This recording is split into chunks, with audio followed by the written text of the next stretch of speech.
বাংলাদেশে এখন চলছে। যদি দেশকে সংস্কার করতে হয়, ইংরেজদের আইনকে লাঠি মারতে হবে, আল্লাহর কোরআনের আইন দিয়ে দেশ চালাতে হবে, নতুবা বাংলাদেশে সংস্কার সম্ভব হবে না, হবে না। আল্লাহ সুবহানাহু ওয়া তাআলার জন্য যারা আজকের বরকতপূর্ণ মাহফিলে আমাদেরকে আসার বসার তৌফিক মেহেরবানি করে ভিক্ষা দান করেছেন, সেজন্য আসুন আমরা সকলে একবার অবনত চিত্তে হৃদয়ের আবেগ অনুভূতি উজাড় করে সমবেত কণ্ঠে বলি আলহামদুলিল্লাহ। অগণিত অসংখ্য দরুদ ও সালাম আল্লাহ সৃষ্টির প্রধান আকর্ষণ, বিশ্ব সভার সভাপতি, সকল নবী রাসূলগণের মাথার তাজ, শামসুল হিদায়াত, বদরুদ্দুজা, সাইয়্যিদুস সাকালাইন, ইমামুল মুরসালিন, খাতামুন নবিয়্যিন ওয়াল মুরসালিন, আফতাবে নবুওয়াত, শাহনশাহে রিসালাত, সরকারে দো জাহান, সুলতানুল মদিনা, নবিয়ুল আম্বিয়া, হুজুরে আকরাম, নূরে মুজাসসাম, নূরুন আলা নূর, সাইয়্যিদিনা হাবিবিনা শফিঈনা মাওলানা মুহাম্মদ সাল্লাল্লাহু আলাইহি ওয়াসাল্লামের হুকুম। আল্লাহ তাবারাকা ওয়া তাআলা যাকে আজ থেকে প্রায় ১৫০০ বছর আগে প্রেরণ করেছেন সর্বশ্রেষ্ঠ ও সর্বশেষ নবী ও রাসূল হিসেবে, যার পরে আজ পর্যন্ত পৃথিবীতে অবশ্যই কোন প্রকার নবী কিংবা রাসূল অবশ্যই আসে নাই, অবশ্যই এখনো নাই, অবশ্যই কিয়ামত পর্যন্ত আসবে না। সম্মানিত সুধী, অনেক রাত হয়ে গেছে। আমাদের প্রধান অতিথি শাহজাহান চৌধুরী সাহেব ওয়াজ করেছেন, শুধু চিটাগাঙ্গের ভাষায় যা বলছে আমি তা বুঝি নাই, আমি দুঃখিত। বাকি ফেসিবাদের বিরুদ্ধে তার যে বক্তব্য তা বুঝতে পেরেছি, আলহামদুলিল্লাহ। তিনি কয়েকটি কথা বলেছেন, এগুলো সমাধান খুব সহজ। হক সিলসিলা চিশতিয়া, কাদরিয়া, নকশবন্দিয়া, মুজাদ্দিদিয়ার অনুসারী এক বিরাট অংশ এখনো হকের উপর প্রতিষ্ঠিত আছে।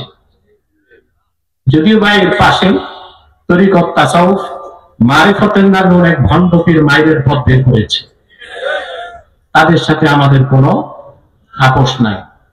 তারা সবসময় বিদেশি কোনো না কোনো এজেন্টের দালালি করেই চলেছে।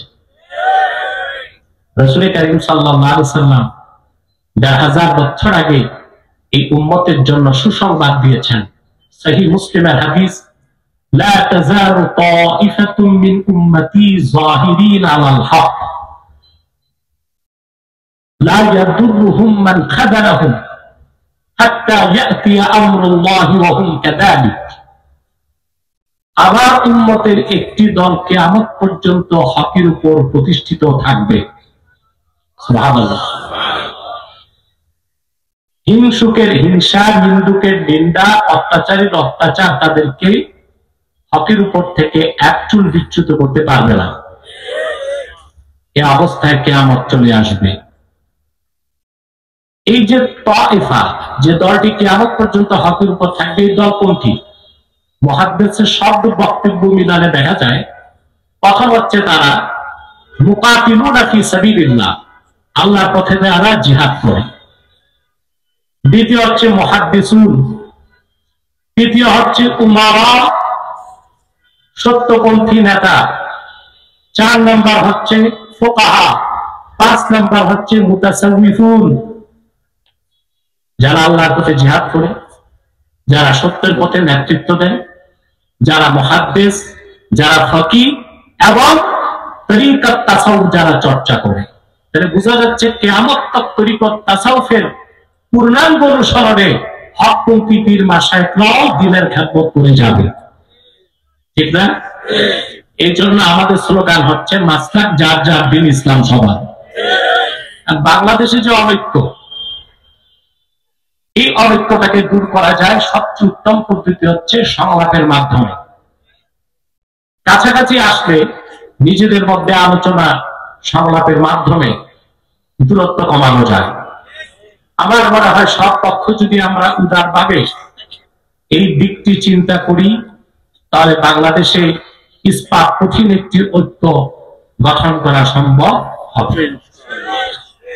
মুসলমান মাত্রই ইসলামী রাজনীতিতে বিশ্বাসী, তবে মানহাজ ভিন্ন ভিন্ন হতে পারে।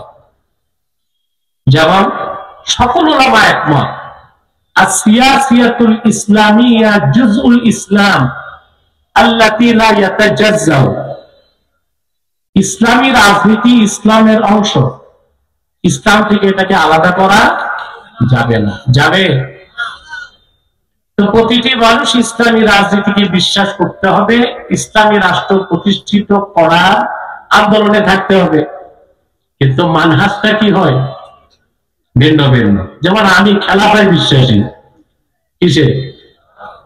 হযরত ইমাম হোসেন যে রাজনৈতিক আদর্শকে প্রতিষ্ঠা করতে যে বুকের তাজা রক্ত ঢেলে দিয়েছে, আমি সেই খেলাফতের আদর্শে বিশ্বাসী। তবে খেলাফত প্রতিষ্ঠার আগ পর্যন্ত আমাদের পক্ষে শক্তিশালী প্রতিনিধি দল সংসদে থাক, এটা আবার আমি চাই। যত সংসদ থাকা, সংসদ কি তখন তো তাগুতি শক্তি যা খুশি তা করবে। এটা হচ্ছে শরীয়তের একটা নিয়ম। আয-যারুরাতু তাতাকাদ্দারু বিকাদরি যারুরা, বিশেষ প্রয়োজনে বিশেষ সময়ে কিছু বিষয়কে কি দেওয়া, ছাড় দেওয়া। কথাটা বুঝতে পারছেন? আল্লাহ আমাদেরকে ঐক্যবদ্ধ হওয়ার তৌফিক দান করুন, আমাদের মনগুলোকে আকাশের মতো প্রশস্ত করে দিন, দ্বীনের স্বার্থে ঐক্যবদ্ধ কাজ করে বাংলাদেশে এই মুহূর্তে যা করা সম্ভব, এই সুযোগ যদি আমাদের হাত ছাড়া হয় 50 বছর আর এই সুযোগ বাংলাদেশে আসবে না। সেজন্য আমাদের প্রতিটি পক্ষের প্রয়োজন হচ্ছে সদিচ্ছা, কি লাগবে? মনের প্রশস্ততা, আর কাছাকাছি আসে। কি করা? কাছাকাছি আসতে হবে, যেন সংলাপের মাধ্যমে যার যে ভুল আছে তা আমরা সংশোধন করে ঐক্যবদ্ধ হতে পারি। আল্লাহ আমাদেরকে তৌফিক দান করুন। আমি শারীরিকভাবে খুব অসুস্থ, এসেছি ওয়াদা রক্ষা করতে, খুব কম সময়ে কিছু কথা বলছি। আমি দেখতে পাচ্ছি সমাজে একটি বড় সমস্যা বাংলাদেশে, যে আমরা নামাজও পড়তেছি আবার অন্যায় কাজ করে। দেখা যায় একটা লোক নামাজ পড়তেছে আবার সুদ খায়, ঘুষ খায়, খাদ্যে ভেজাল করে, পাল্লার ওজনে কম দেয়, আরেকজনের সীমানা ধাক্কাধাক্কি করে, নামের আগে হাজি, নামের পরে গাজী, 5 ওয়াক্ত নামাজি, কিন্তু সব হারাম কাজ করতেছে, নামাজও পড়তেছে। এই সমস্যাটা দেখেন আপনারা? কথা বলেন। আবার দেখতেছি আমরা কান্না করে চোখের পানিতে বুক ভাসায় দিচ্ছি, কিন্তু আমাদের দোয়া কবুল হচ্ছে না। এই সমস্যাটা কি ছোট না বড়? এটা সমাধান আমরা চাই সবাই। সেজন্য সূরা বাকারা থেকে 168 নম্বর আয়াত তেলাওয়াত করেছি। এই আয়াত থেকে কেন্দ্র করে এই সমস্যার সমাধান আপনাদের সামনে তুলে ধরবো ইনশাআল্লাহ। ম্যাকম্যান পিছনে হর্ন বাজে না, পিছনে হর্ন লাগবে।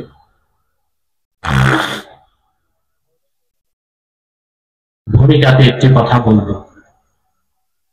আপনারা এখানে এসেছেন, আর্থিক কোন স্বার্থ আছে? কথা বল।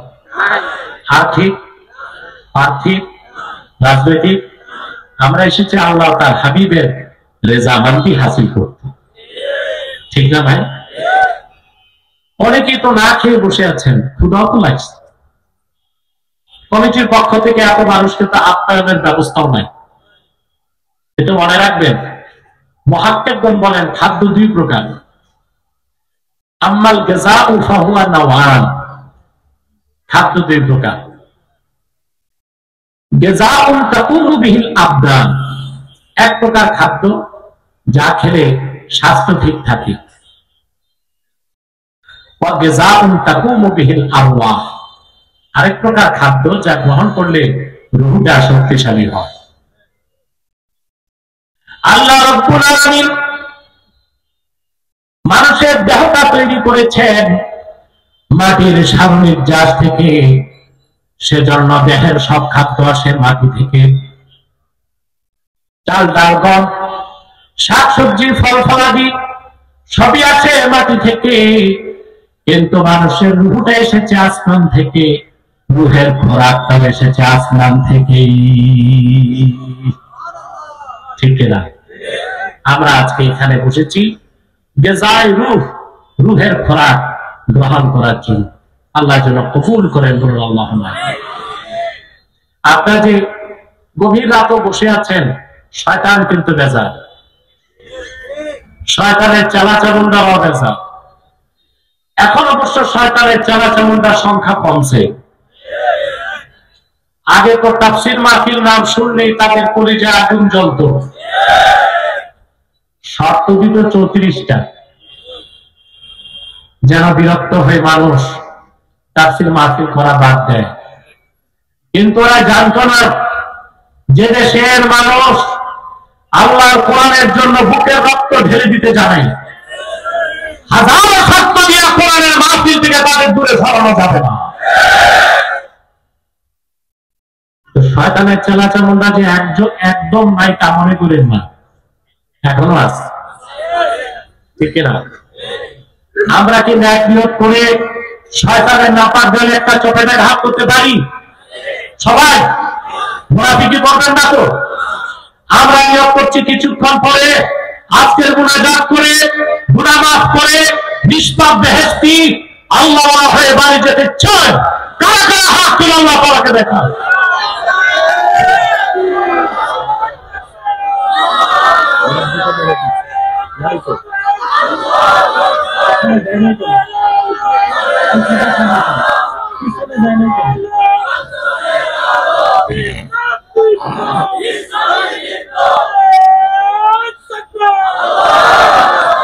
সম্মানিত সুধী, আর দেরি নয়, আমি আলোচনায় প্রবেশ করছি। আমার সঙ্গে আপনারাও তিলাওয়াত করুন, যেন প্রতিটি অক্ষরের নূর আল্লাহ তাআলা আমাদের সিনায় মানকুশ করে দেন। বলেন আল্লাহুম্মা আমিন। আউযু বিল্লাহি মিনাশ শাইতানির রাজীম। বিসমিল্লাহির রাহমানির রাহিম। ইয়া আইয়ুহান নাসু কুলু মিম্মা ফিল আরদি হালালান তাইয়্যিবা ولا تتبعوا خطوات الشيطان إنه لكم عدو مبين। আল্লাহ তাআলা বলেন, হে মানব জাতি, কুলু মিম্মা ফিল আরদি হালালান তাইয়্যিবা, এই ভূপৃষ্ঠে যা কিছু হালাল এবং পবিত্র তাই তোমরা খাদ্য হিসেবে গ্রহণ করো। ওয়ালা তাত্তাবিউ খুতুওয়াতিশ শাইতান, শয়তানের পদাঙ্কসমূহ অনুসরণ করো না। ইন্নাহু লাকুম আদুউম মুবিন, নিশ্চয় শয়তান তোমাদের প্রকাশ্য শত্রু। আল্লাহ তাআলা হালাল খেতে শুধু মুমিন মুসলিমদেরকে বলেন নাই, গোটা মানব জাতিকেই হালাল খেতে বলেছেন। ঠিক না? মুমিন, বিশ্বাসী, অবিশ্বাসী, আস্তিক, নাস্তিক, মানুষ পাত্রের প্রতিটি মানুষকে আল্লাহ তাআলা হালাল খেতে বলেছেন। প্রশ্ন হচ্ছে, আমরা তো জানি হালাল খাওয়া নেক আমল, আর ঈমানবিহীন নেক আমল কবুল হতে, তাহলে কাফের মুশরিক হালাল খেলে তাদের লাভ কি? প্রশ্ন আসে না? ঈমান ছাড়া কোন আমল কবুল হবে? জোরে বলতে হবে। আল্লাহ রাব্বুল আলামিন বলেন, ওয়া মান ইয়াবতাগি গায়রাল ইসলামি দীনান ফালান ইয়াকবালা মিনহু ওয়া হুয়া ফিল আখিরাতি মিনাল খাসিরিন।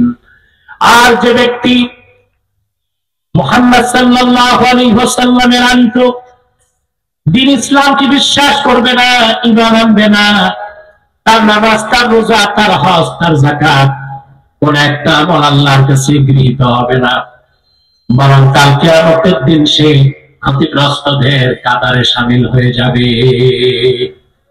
তাহলে কাফের মুশরিক হালাল খেলে লাভ কি? প্রশ্ন আসে কিনা? জোরে বলেন।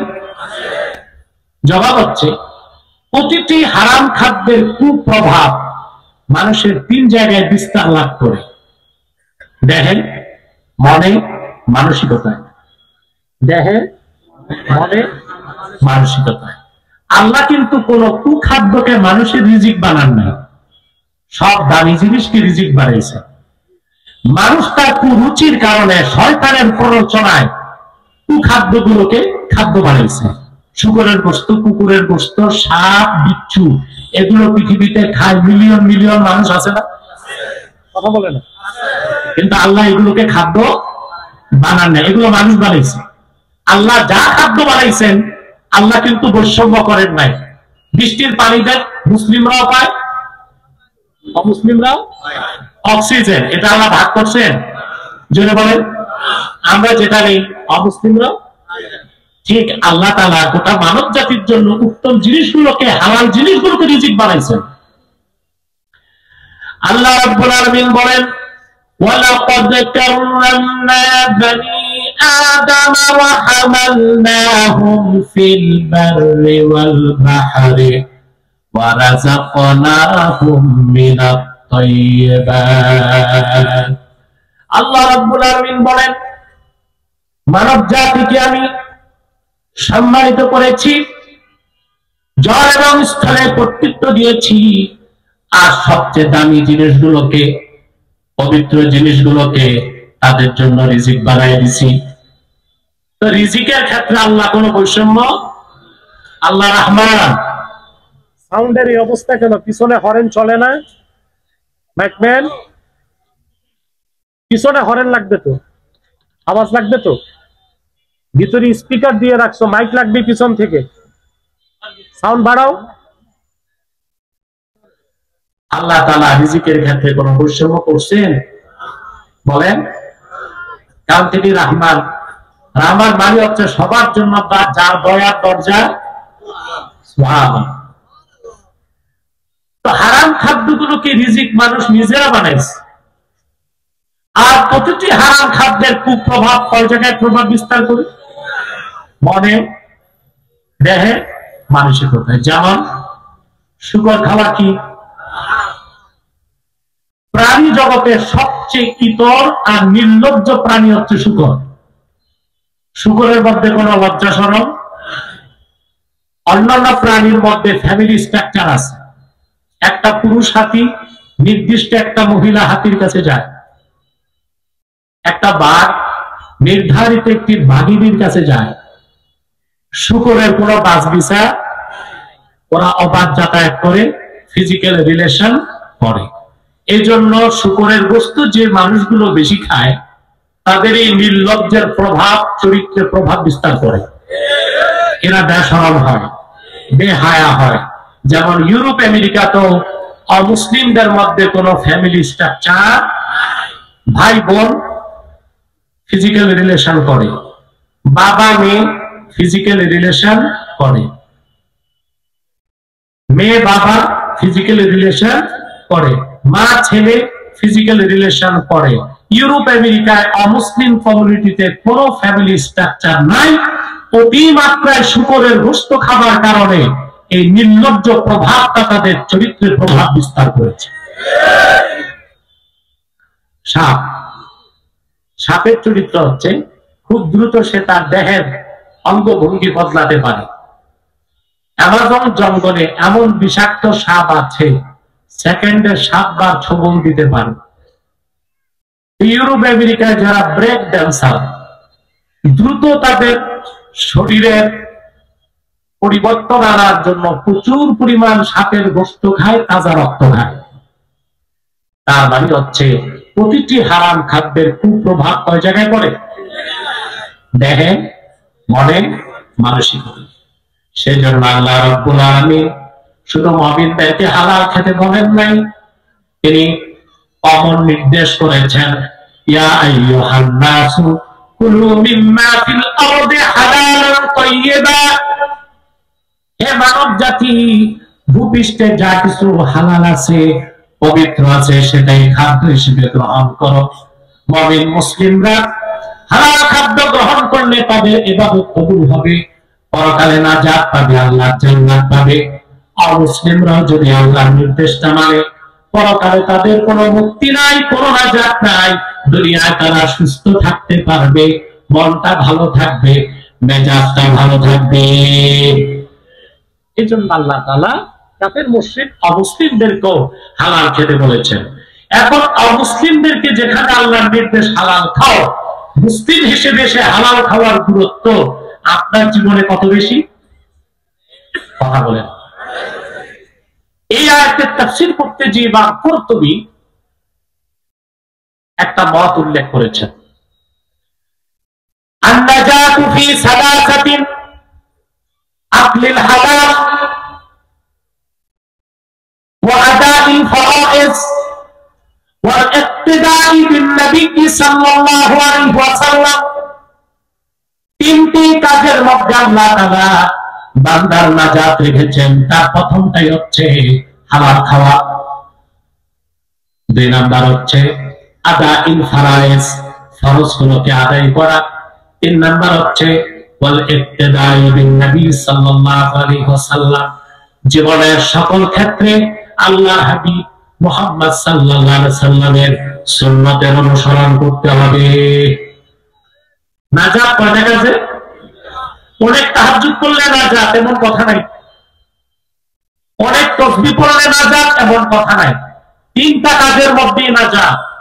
তার প্রথমটা হচ্ছে আকলিল হালাল, দ্বিতীয়টা হচ্ছে আদাইল ফারাইজ, ফরজগুলো আদায় করতে হবে, তৃতীয়টা হচ্ছে ওয়াল ইক্তিদাই বিন নবী সাল্লাল্লাহু আলাইহি ওয়াসাল্লাম, জীবনের সকল ক্ষেত্রে আল্লাহর হাবিবের সুন্নতের অনুসরণ করতে হবে। সুবহানাল্লাহ বলবেন না? আপনি কি সব ক্ষেত্রে আল্লাহর হাবিবের সুন্নত মানেন? জি না। নামাজ রোজা হজ জাকাতের সুন্নত মানেন, আপনার পোশাক আশাকের সুন্নতের কোন অনুসরণ নাই। আপনার শিক্ষা জীবনে, সাংস্কৃতিক জীবনে, আর্থিক জীবনে, রাজনৈতিক জীবনে কোরআন সুন্নাহর কোন অনুসরণ যদি থাকতো তো বাংলাদেশে বহু আগেই ইসলামী হুকুমত কায়েম হয়ে যেত, ঠিক না? আমরা দুই রং ধরছি। কয় রং? ইসলামের রং। জীবনের একটা অংশে ইসলামী রং, জীবনের আরেকটা অংশে কুফরির রং। কবি গানের কাব্যের ভাষায় বলেন, দো রঙ্গি ছোড় দে এক রঙ্গে হো যা, সরাপা মন বানিয়ে সঙ্গ হো যা। দুই রং ছাড়ো, এক রং ধরো, হয় মনের মতো গড়ে পরিপূর্ণ মুমিন হয়ে যাও, কিংবা পাথরের মতো শক্ত হয়ে কাফের হয়ে যাও। কিছুটা ইসলাম, কিছুটা অইসলাম, কিছুটা দিনদারি, কিছুটা বদদিনী।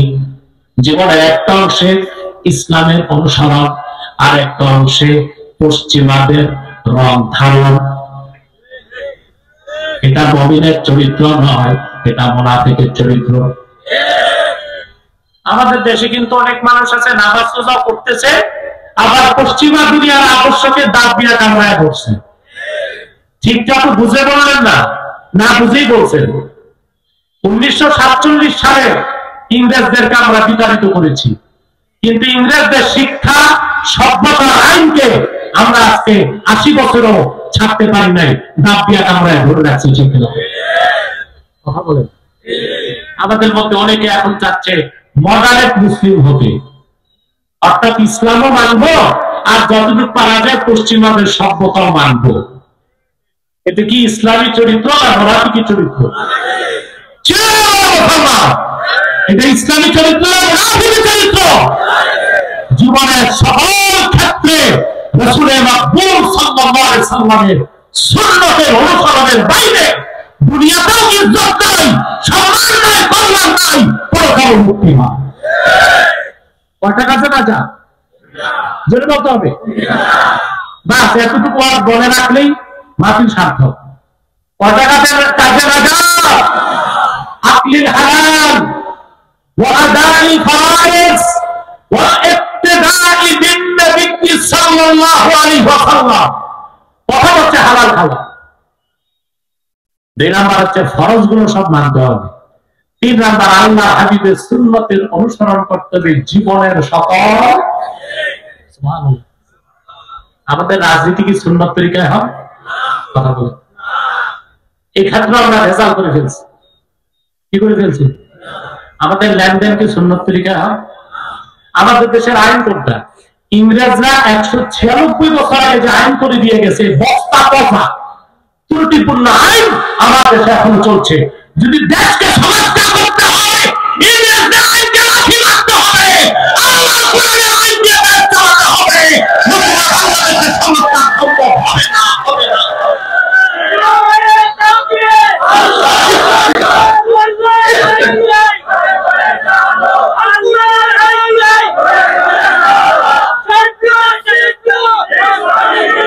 আমার ভাইরা, সংস্কার করতে হবে মূল জায়গায়। কোথায়? আইন বদলা। এই ত্রুটিপূর্ণ আইনে পৃথিবীর কোথাও ইংরেজদের আইন এখন চলে না। এই আইনের বয়স কত বছর হয়েছে? 196 বছর। সারা দুনিয়াতে কোথাও ইংরেজদের আইন চলছে না, কিন্তু আমার দেশে ইংরেজরা নাই, ইংরেজদের পোষ্য পুত্ররা আছে। এই আইনকে ছাড়তে পারেন। তারপরে দেশে এখন টক অফ দ্য কান্ট্রি হচ্ছে রিকনস্ট্রাকশন অফ কনস্টিটিউশন। সংবিধানকে সংস্কার করতে হবে। আমরা হচ্ছে 72 সংবিধানে দেশ চলতে পারে না। 72 সংবিধান লেখা হয়েছে ভারতের প্রেসক্রিপশনে। ভারত কোনদিন চায় না বাংলাদেশ বিশ্ব মানচিত্রে একটি স্বনির্ভর ইসলামী রাষ্ট্র হয়ে গড়ে উঠুক। অথবা ডাক্তার কামালের মতো কুরআন রচিত সংবিধানকে আলাদা বদলাতে হবে। এটা কুফরি বান্ধব সংবিধান, তা চলবে না। ইসলাম বান্ধব সংবিধান চান আপনারা? আমার ভাইরা, এই সংবিধানের প্রেসক্রিপশন এসেছে ভারত থেকে। 72 সংবিধান, এটা বদলাতে হবে, পুরাই বদলাতে হবে। এটা কুফর বান্ধব সংবিধান, আমরা চাই ইসলাম বান্ধব সংবিধান। চান আপনারা? তাহলে রাসূলুল্লাহ সাল্লাল্লাহু আলাইহি ওয়াসাল্লামের সুন্নতের অনুসরণ কি শুধু নামাজ রোজা না জীবনে সকলকে করতে হবে? কয়টা কাছে বাজা জোরে বলতে হবে। তা প্রথম দেখি আমাদের ভেজাল দেখেন, সুদের টাকা, ঘুষের টাকা, চাঁদাবাজির টাকা, টেন্ডারবাজির টাকা, দুর্নীতির টাকা, ইনখালাপির টাকা, হারাম টাকাগুলো আজ আমাদের রন্ধ্রে রন্ধ্রে পৌঁছে গেছে। সেজন্য আমরা নামাজ পড়ি আবার সুদ খাই, নামাজ পড়ি ঘুষ খাই। কথা বলে সামান্য একটি পিপিলিকা আল্লাহর কাছে সাহায্য চাইলে সাহায্য পায়। প্রচন্ড গরমে মাঠে ঘাটে প্রাণীগুলো গরমে যখন হাঁসফাঁস করে, তাদের চোখের পানি দেখলে আল্লাহ বৃষ্টি দিয়া ঠান্ডা করে দেন। সমুদ্রের অতল তলদেশে ছোট্ট একটি কীড়া বা পোকা, একটি ব্যাকটেরিয়া যদি মুখ হা করে রিজিক চায় আল্লাহ দিয়ে দেন। কিন্তু আশরাফুল মাখলুকাত আমরা চোখের পানি দিয়া বুক ভাসায় দিই, কিন্তু আল্লাহ তাআলা আমাদের দোয়া কবুল করেন না। কারণ ইবাদত কবুলার, দোয়া কবুলের একমাত্র শর্ত হচ্ছে আকলুল হালাল। হালাল খেতে হবে। ইবাদত কবুল আর দোয়া কবুলের জন্য শর্ত কি? হালাল খাওয়া। বিশেষ করে দোয়া কবুলের জন্য দুইটা কাজ লাগবে, আকলুল হালাল, সিদকুল মাকাল। হালাল খেতে হবে, সত্য কথা। আমাদের এই দুই জায়গাতেই কি সমস্যা? আমাদের জবানটাও পাক না, রিজিকটাও। আমরা যদি জবানটা পাক করতে পারি আর রিজিকটা পাক করতে পারি, আমাদের সবগুলো দোয়া আমরা কবুল করব। এটা আল্লাহর ওয়াদা। সুবহানাল্লাহ বলবেন। আল্লাহ রাব্বুল আলামিন কোরআন কারীমে ওয়াদা করেছেন, উম্মতে মুহাম্মাদিন ঈমানদার যত দোয়া করবে, দোয়ার শর্ত যদি পূরণ করে, সবগুলো দোয়া আল্লাহ কবুল করবেন। কিছুটা দুনিয়ায় পাবে, বাকিটা আখিরাতে পাবে। আর রিসালাতুল কুশাইরিয়ায় আবুল কাসেম কুশাইরি রাহমাতুল্লাহ লেখেন, হাসর ময়দানে আল্লাহ তাআলা উম্মতে মুহাম্মাদের কিছু মানুষকে অনেক বেশি পুরস্কার দিবেন। তারা বলবেন, আল্লাহ আমি তো এত ইবাদত করি নাই, এই পুরস্কার গুলো কিসের বিনিময়ে? আল্লাহ বলবেন, রে বান্দা, দুনিয়াতে যত দোয়া করতি সব তো কবুল করতাম না, যেগুলো কবুল করি না আজ সব নিয়ামত হিসেবে তোমার হাতে তুলে দিলাম। বান্দা আফসোস করে বলবে, আয় আল্লাহ, দুনিয়ায় যদি একটা দোয়া না কবুল হতো কতই না ভালো হতো, আজকে হাসর ময়দানে সব পেয়ে যেতাম। আপনার প্রতিটি দোয়া আল্লাহ কবুল করবেন, এটা আল্লাহর ওয়াদা, কিন্তু শর্ত পূরণ করতে হবে। কি পূরণ করতে হবে? জামান পাক, রিজিক পাক। সুবহানাল্লাহ। আমি আপনাদেরকে একটা হাদিস শরীফ শোনাচ্ছি। হাদিসটি মিশকাত শরীফে এসেছে, তিরমিজি শরীফে এসেছে। আমার বিশ্বাস হাদিসটি মনে রাখবেন এবং হৃদয়ে লালন করবেন। পারবেন তো ভাই? আল্লাহ হাবিবের সাথ করেছেন, ইন্না ফিল জান্নাতি গুরাফা ইউরা যুহুরুহা মিন বুতুনিহা ওয়া বুতুনুহা মিন যুহুরিহা তুরা যুহুরুহা মিন বুতুনিহা ওয়া বুতুনুহা মিন যুহুরিহা। আল্লাহর হাবিব বলেছেন, আল্লাহর জান্নাতে কতগুলো কামরা আছে। সুবহানাল্লাহ বলুন। ভিভিআইপি কামরা, যে কামরাগুলোর ভিতর থেকে বাহির দেখা যায়, বাহির থেকে ভিতর দেখা যায়। فقال عربي فقال لمن هذا يا رسول الله لمن هي يا رسول الله صلى الله عليه وسلم। এক বেদুইন সাহাবী দাঁড়িয়ে বললেন, ইয়া রাসূলুল্লাহ সাল্লাল্লাহু আলাইহি ওয়াসাল্লাম, বেহেশতের কথা শুনেছি, বেহেশতের ভিতরে এত সুন্দর কামরাগুলো আল্লাহ কাকে দিবেন? আপনারাও জানতে চান? আল্লাহ হাবিব বলেছেন, লিমান আতাবাল কালাম ওয়া আত'আমা আত-তা'আম ওয়া আদা'a আস-সিয়াম ওয়া সাল্লা লিল্লাহি বিল-লাইলি ওয়ান-নাসু নিয়াম। আমার উম্মত ফরজ ওয়াজিব সুন্নতের পরে চারটা কাজ করবে। আতাবাল কালাম, কথাকে পবিত্র করবে। কথাকে, তার মানে সত্য কথা বলবে, গীবত করবে না, চগলখড়ি করবে না। মানুষকে খাওয়াবে। আপনাকে মানুষকে খাওয়ান? জি না। 15 বছর আমরা দেখছি বিবির হারুনের হোটেল ব্যবসা, ভাতের হোটেল। আর আমার দৃষ্টিতে আপনাদের বাংলাদেশের প্রতিটি বিয়ের বাড়ি এক একটা ভাতের হোটেল। ওখানে গরিবের খাওয়া নাই। কথা বলেন। আপনারা তো শুধু দেখছেন বিবির হারুনের ভাতের হোটেল। আমি দেখি বাংলাদেশে প্রত্যেক বিয়ের বাড়ি এক একটা ভাতের হোটেল, টেবিল থাকে। এর মানে হচ্ছে বিয়ে যান, খেয়ে যান, গরিবের দাওয়াত নাই। শিল্পপতি, সওদাগর, আরবদার, চেয়ারম্যান, মেম্বার, এমপি, তাদের দাওয়াত হয়। তেলের মাথায় তেল দেয়। গরিব ভাই রিক্সা চালায়, ওর দাওয়াত নাই। ওর গেঞ্জি থেকে ঘাটের গন্ধ আসে, 50 টাকাও দিতে পারবে না। মেয়ের বিয়েতে তার দাওয়াত নাই। পোলাও গোস্ত কোরমার গ্রাম, তার নাকে ঢুকলে তার হৃদয়টা ত্রাহি ত্রাহি করে এক লোকমা খেতে। চোখের পানি ফেলতে ফেলতে চলে যায়। হায় রে নির্বোধ, তোমার গরিব ভাই থেকে আদর করে যদি খাওয়াটা, আল্লাহ খুশি হয়ে যেতেন, তোমার মেয়ের বিয়েটা আল্লাহর কাছে কবুল হয়ে যেতে পারত। নিঃস্বার্থে আপনি অন্য মানুষকে খাওয়াবেন। লিমান আতাবাল কালাম ওয়া আত'আমা আত-তা'আম, যেটা কথাকে পবিত্র করলো, মানুষকে বেশি বেশি খাওয়ানো। ওয়া আদা'a আস-সিয়াম, নিয়মিত রোজা রাখলো। সুবহানাল্লাহ। বেশি বেশি রোজা রাখলে, এখন বেশি রোজা কয়টা করে করবেন প্রশ্ন আসেন? আল্লাহ হাবিব সাল্লাল্লাহু আলাইহি ওয়াসাল্লাম হাদিস সাক্ষ্য দেয়, যে ব্যক্তি রমজানে 30টা রোজা রাখবে, শাওয়ালে 6টা রোজা রাখবে, প্রত্যেক মাসে 3টা করে রোজা রাখবে, 13, 14, 15, ওই লোকটাকে আল্লাহ তাআলা সারা বছর রোজা রাখার সওয়াব। আমরা এই কাজটা করব। রমজানে 1 মাস, শাওয়ালে 6টা, প্রতি মাসে সুবহান। وصلى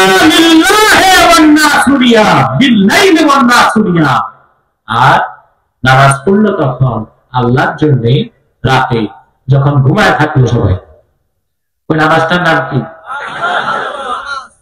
চারটা কাজ যে করবে, রাসূল করিম সাল্লাল্লাহু আলাইহি ওয়াসাল্লাম বলেছেন আমার উম্মতকে আল্লাহ বেহেশতের ওই খাস কামরাগুলো দান করবে। তাহলে ইবাদত কবুল আর দোয়া কবুলের শর্ত কি? যেটা বলতে হবে হালাল খাওয়ার আগ পর্যন্ত দোয়া কবুল, ইবাদত কবুল। আমি যে আয়াতের তাফসীর করছি সূরা বাকারা 168 নম্বর আয়াত, ঠিক এই আয়াতের তাফসীর ইমাম কুরতুবী একটা হাদিস এনেছেন। এই আয়াত যখন নাযিল হয়ে গেল,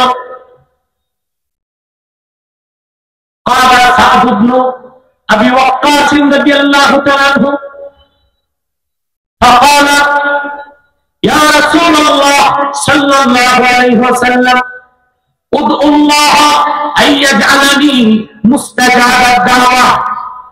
সাদ ইবনে আবি ওয়াক্কাস বললেন ইয়া রাসূলুল্লাহ ইয়া হাবিবাল্লাহ, আল্লাহর কাছে আমার জন্য দোয়া করুন, আল্লাহ যেন আমারে মুস্তাজাবুদ দাওয়াত বানায় দেন। মুস্তাজাবুদ দাওয়াত বলা হয় সেই ব্যক্তিকে যে ব্যক্তি হাত তুললে আল্লাহ হাত ফেরত দেন না, দোয়া কবুল করে নেন। আল্লাহ হাবিব সাদ ইবনে আবি ওয়াক্কাসকে দোয়া কবুলের জন্য একটা আমল দিলেন। আল্লাহ হাবিব বললেন আতিব মাতআবাক তাকুন মুস্তাজাবাদ দাওয়া। সাদ, তুমি তোমার রিজিকটারে পবিত্র করো, তুমি আল্লাহর হুকুমে মুস্তাজাবুদ দাওয়াত হয়ে যাবা। রাসূলুল্লাহ সাহাবীগণ প্রত্যেকেই ছিলেন মুস্তাজাবুদ দাওয়া, তারা হাত তুললেই আল্লাহর কাছে দোয়া কবুল হয়ে যেত।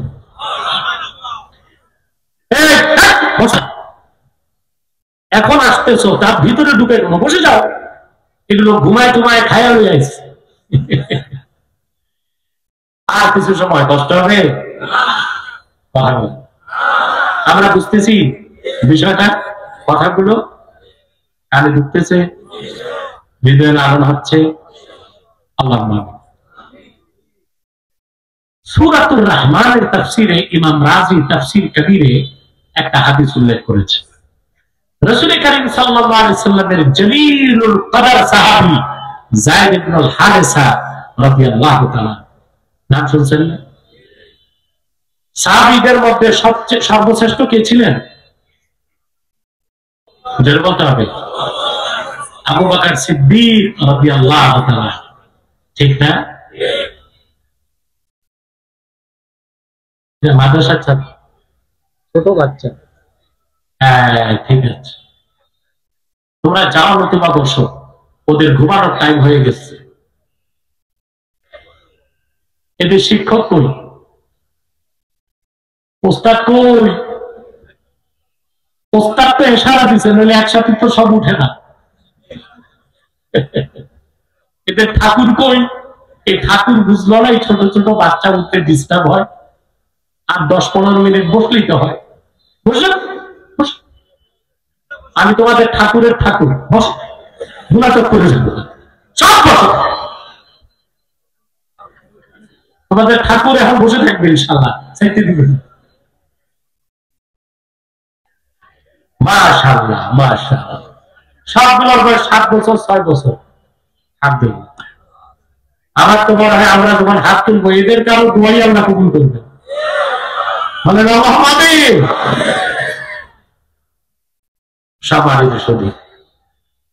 আবু বকর সিদ্দিকের নাম কোরআন শরীফের কোথাও আসে নাই, সরাসরি না, যায়েদের নাম এসেছে সূরাতুল আহজাবে।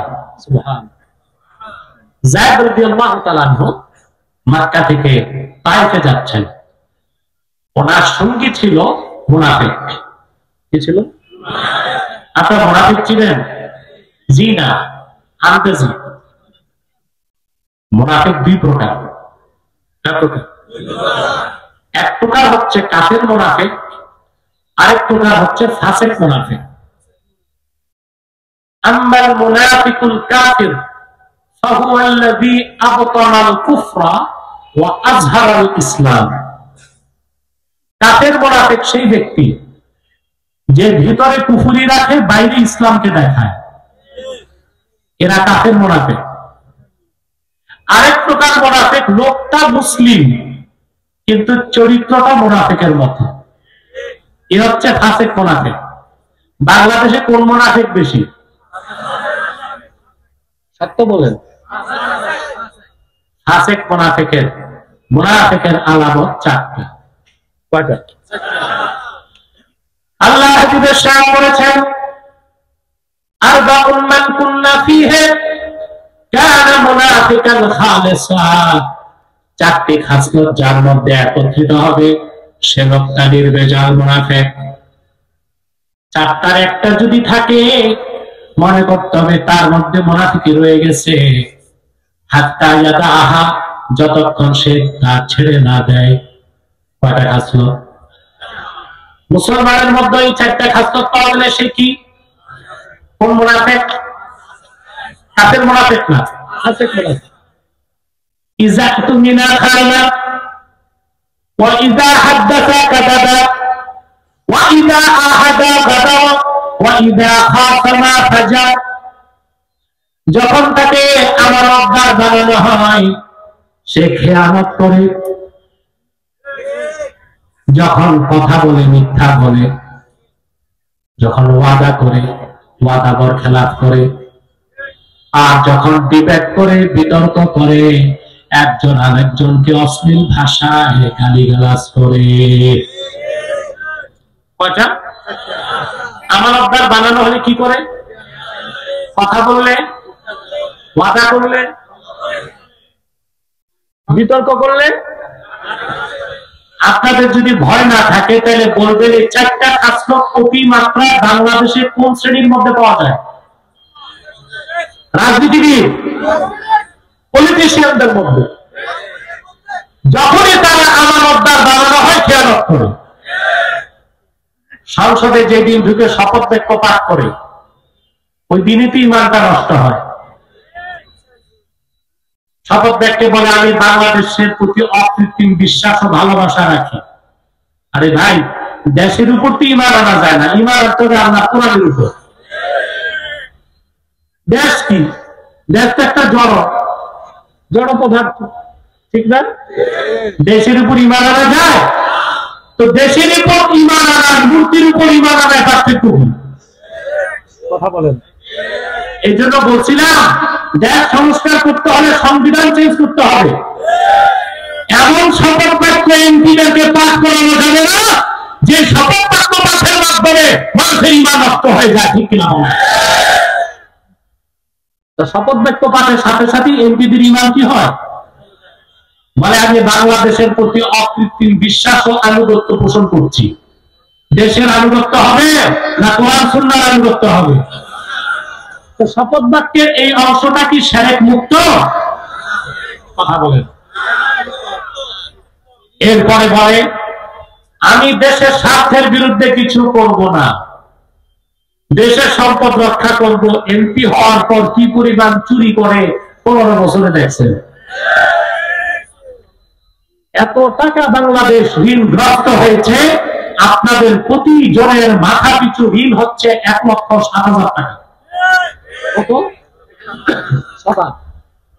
আমাদের প্রত্যেকের মাথা পিছু ঋণ কত? এই টাকা কিভাবে শোধ করবেন? ডক্টর ইউনূস আমাদেরকে আশ্বাস দিয়েছে পাচার হওয়া টাকা ফেরত আসবে। আব্বাসীর কথা তো মিয়া 15-16 বছর ধরে দেখতেছো, সবই তো মিলে। আমার রাজনৈতিক বক্তব্য যেগুলো মিল পেয়েছেন অন্তত 70% তো মিল পাইছেন। আমি বলে রাখছি, ডায়েরিতে লিখে রাখুন, 15 বছরে যত টাকা বেগম পাড়ায় আর দিল্লিতে আর লন্ডনে পাচার হয়েছে, একটা টাকা বাংলাদেশে আসবে না। কারণ ছোট চোরেরা পাঠিয়েছে বড় চোরের কাছে, ছোট চোররা পাঠিয়েছে বড় চোরদের কাছে। আমরা একটা জিনিস চাই ইন্টারিম গভর্নমেন্টের কাছে, যে অন্তত যে চোরগুলো জেলখানায় আছে এদেরকে শাস্তি দেওয়া হোক। কি দেওয়া হোক? আমাদের ভয় হচ্ছে এরা ধীরে ধীরে জামিনে মুক্তি পেয়ে যাবে, এদেরকে শাস্তি দেওয়া হোক। শাস্তি শরীয়ত আইনে শাস্তি দিতে হবে, চোরের শাস্তি হাত কাটা।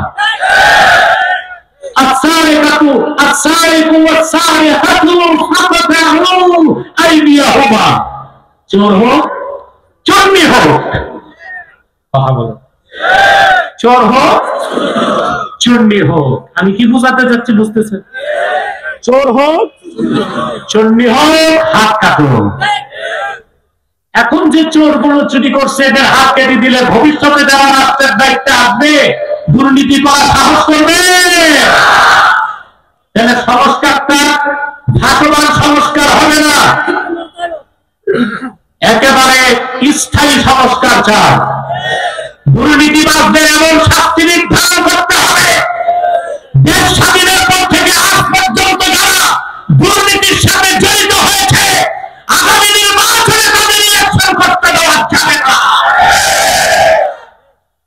যারা লক্ষ লক্ষ টাকা, কোটি টাকা পাচার করেছে, আমরা মৃত্যুদণ্ড চাই না, তাদের হাত কাটুন। তাহলে ভবিষ্যতে কেউ রাষ্ট্র ক্ষমতায় গেলে চুরি করবে, দুর্নীতির কথা চিন্তা করবে। যদি সেটআপ চেঞ্জ হয়, পলিসি চেঞ্জ না হয়, কিচ্ছু হবে না। দেশের কাঙ্ক্ষিত পরিবর্তন সম্ভব হবে না। কথা বলেন। আমি এই সরকার বসার পর অনেক সমালোচনা করেছি, যেটা কোরআন সুন্নাহ আমাদের দরকার তা করছি, আর যেটা প্রশংসা করা দরকার তা প্রশংসা করেছি। ভারতের বিরুদ্ধে আমি সরকারকে পরামর্শ দিয়েছিলাম তিনটা, আলহামদুলিল্লাহ তিনটাই তারা গ্রহণ করেছে। আমি বলেছিলাম একটা এয়ার বেস করতে হবে ভারতের পাশে লালমনিরহাটে, সরকারের সিদ্ধান্ত নিয়েছে। আমি বলেছি ভারতের সাথে বাণিজ্য চুক্তি বন্ধ করে অন্য দেশের সাথে করতে হবে, সরকার তাও শুরু করছে। আমি আরেকটা কথা বলেছি, আমাদের ভারতের শত্রু যে দেশ অর্থাৎ চায়না, তার সাথে প্রতিরক্ষা চুক্তি করতে হবে, এটাও সরকার চিন্তা করতেছে। 4 নম্বর আরেকটা বলেছি, এটা সিদ্ধান্ত নিচ্ছে না। আমি বলেছি প্রত্যেকটি মাদ্রাসা স্কুলে প্যারা মিলিটারি ট্রেনিং দিতে হবে, হিন্দুস্তানের সন্ত্রাসীদের বিপ্লব ভেঙে দেওয়ার জন্য।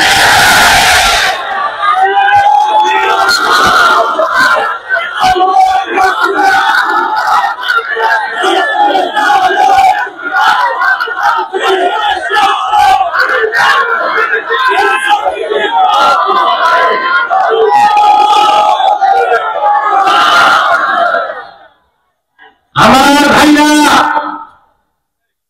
ভারতের সাথে কোনো আপোষ চলবে না।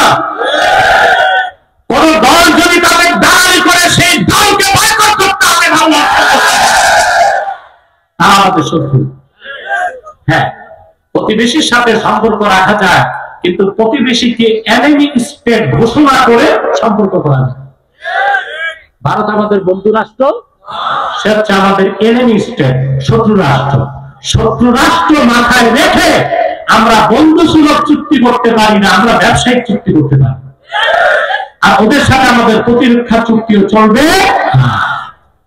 ওরা হুমকি দেয় আমাদেরকে দখল করবে। আরে হিন্দুস্তানের সন্ত্রাসীরা, সন্ত্রাসী মোদীর উত্তরসূরিরা বাংলাদেশকে সিকিমের মতো চিন্তা করবে না। লেন্দুগঞ্জের মতো বাংলাদেশে 14 কোটি মুসলমান অস্ত্র হাতে তুলে দিবে দেশের স্বাধীনতা রক্ষা। সেজন্য আমি সরকারকে বলেছি প্রত্যেকটা মাদ্রাসায় এবং স্কুলে 18 বছর বয়স হয়েছে এবং প্রত্যেককে প্যারা মিলিটারি ট্রেনিং দিতে হবে। আপনি এটা চান? সকল দল থেকে এই দাবি উঠলে সরকার এটা সিদ্ধান্ত নিতে পারে। তো যে কথা বলছিলাম, মুনাফিকের আলামত কয়টা? প্রথম হচ্ছে আমানতের,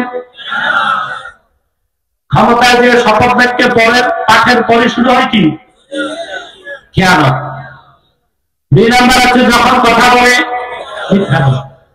নির্বাচনের আগে মাইক দিয়ে বলবে ভাই সব আমি আপনাদের সেবায় রাতের ঘুম হারাম করেছি। জনসেবা না পেট সেবা। 3 নম্বর যখন ওয়াদা করে ভঙ্গ করে। নির্বাচনের আগে আপনাদেরকে নেতার আশ্বাস দেয় আপনারা আমাকে ভোটটা দেন একবার, আপনাদের কুকুরগুলো ভরে দিব মাছে, গোলাগুলো ধানে, 3 বেলা সোনার চামচে রূপার বাটিতে দুধ ভাত খাও। নির্বাচনের পর দেখা যায় ছাই ভাত কপালে জুটে না। আর যখন যখন বিতর্ক করে, আপনারা দেখছেন জাতীয় সংসদে এক এমপি আরেক এমপির 14 গোষ্ঠী কিভাবে উদ্ধার করে।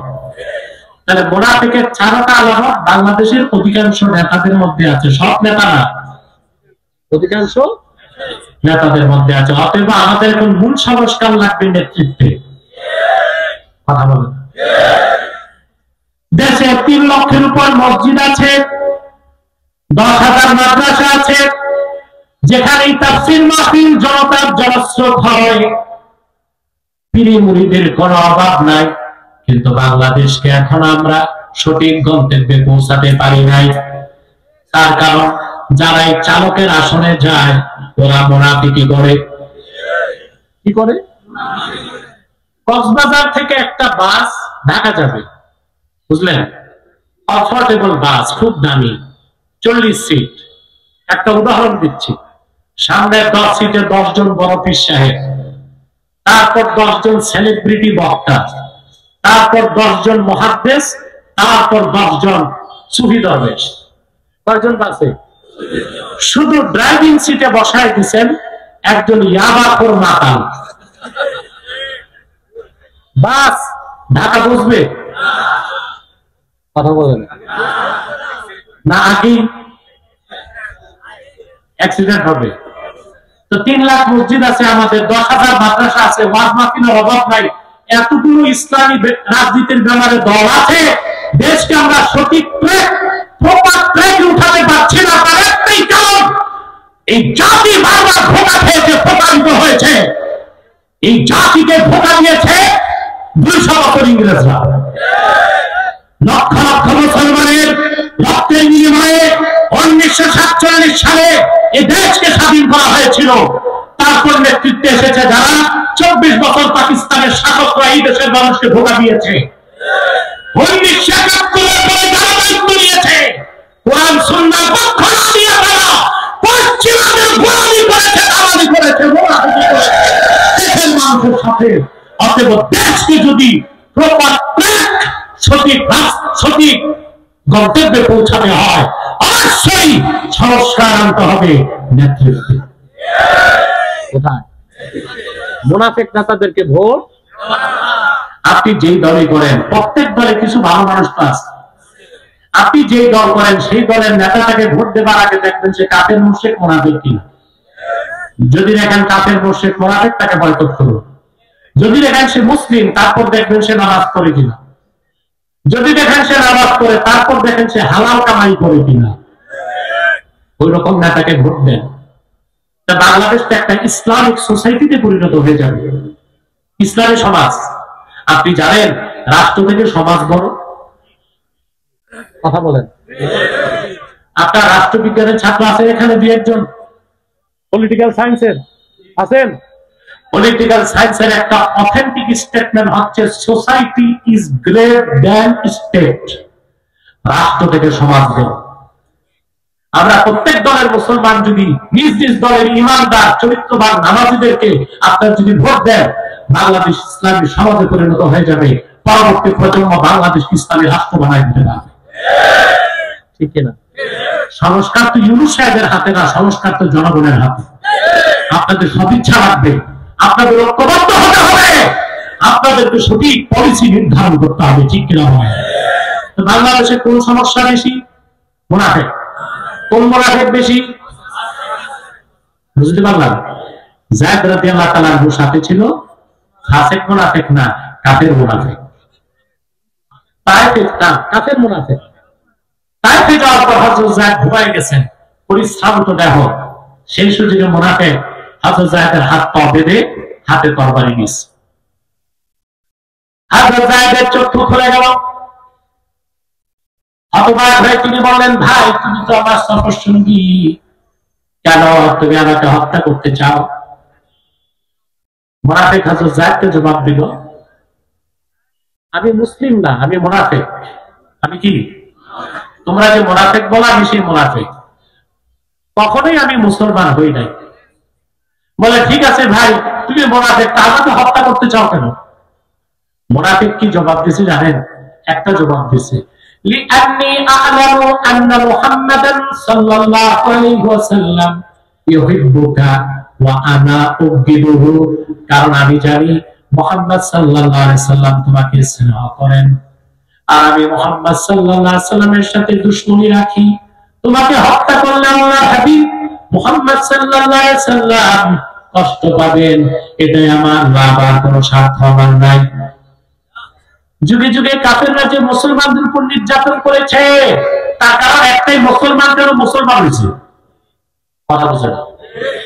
সারা পৃথিবীতে যেখানে যেখানে মুসলমানদেরকে নির্যাতন করা হচ্ছে, জেনোসাইড, মুসলিম রাষ্ট্রগুলোতে গণহত্যা করা হচ্ছে, কাফেররা করতেছে, তার কারণ একটাই, আমরা কেন আল্লাহ তার হাবিবের উপর ঈমান এনেছি, আমরা কেন কোরআনকে বিশ্বাস করেছি, আমরা কেন মুসলমান হয়েছি। ঠিক না? হবে এই দেখেন, ইসরায়েল ফিলিস্তিনে গণহত্যা করলো 15 মাস।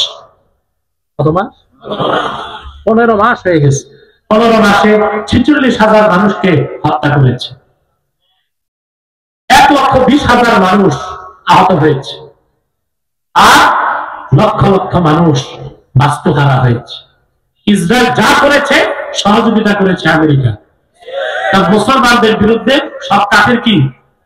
হ্যাঁ, আমেরিকা প্রতি বছর ইসরায়েলকে সামরিক সহযোগিতা করে $4 বিলিয়ন।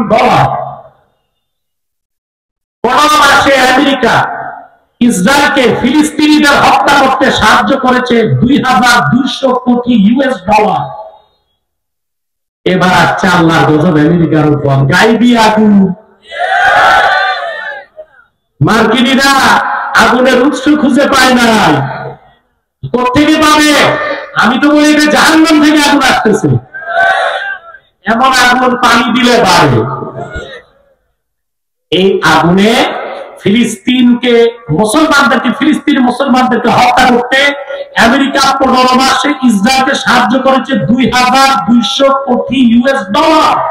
আর কয়েকদিনের আগুনে তাদের ক্যালিফোর্নিয়া, লস এঞ্জেলসে পুড়ে গেছে 10,500 কোটি টাকার সম্পদ।